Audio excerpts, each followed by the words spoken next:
तैसन रानी, जब जैसन हो तब तैसन।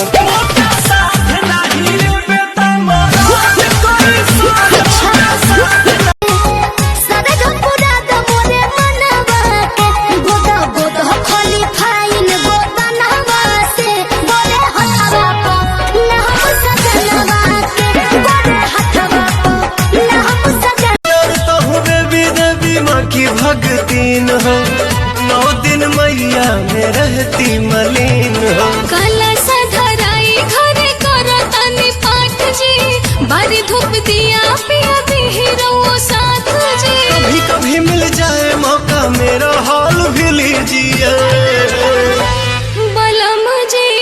9 दिन नवरात्र में डिस्टर्ब ना कीजिए।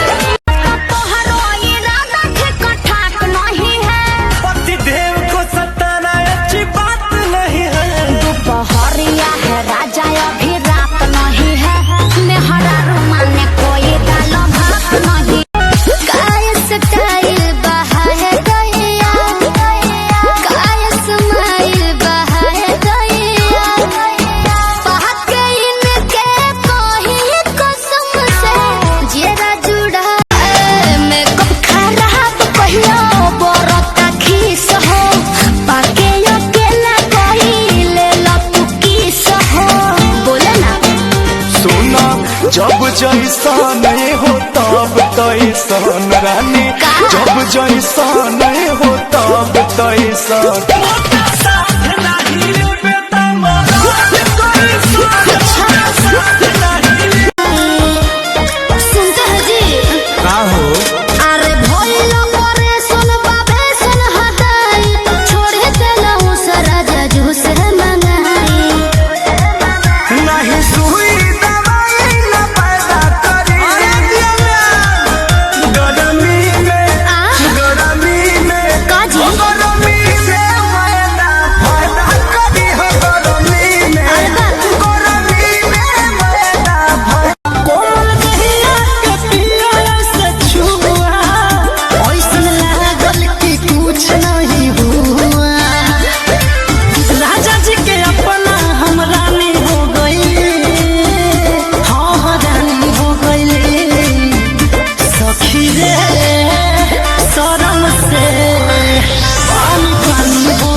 कदारी प्यारी देखलो न जाता हो।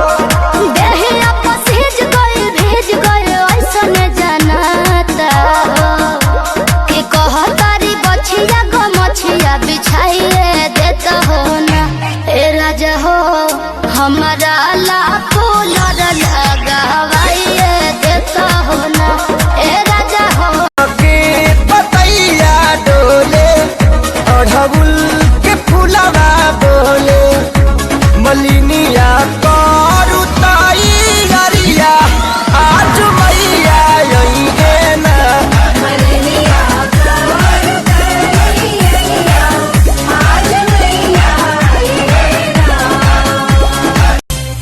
हेलो कहाँ बड़ा हो? अरे का बताई, सुना तब तक तू एक काम करा, जलेबी उलेबी लेके खा, हम आवतनी। बहाना करे लगला। कुछ देर रुका हम पहुँचते बानी हो, पंचर भइल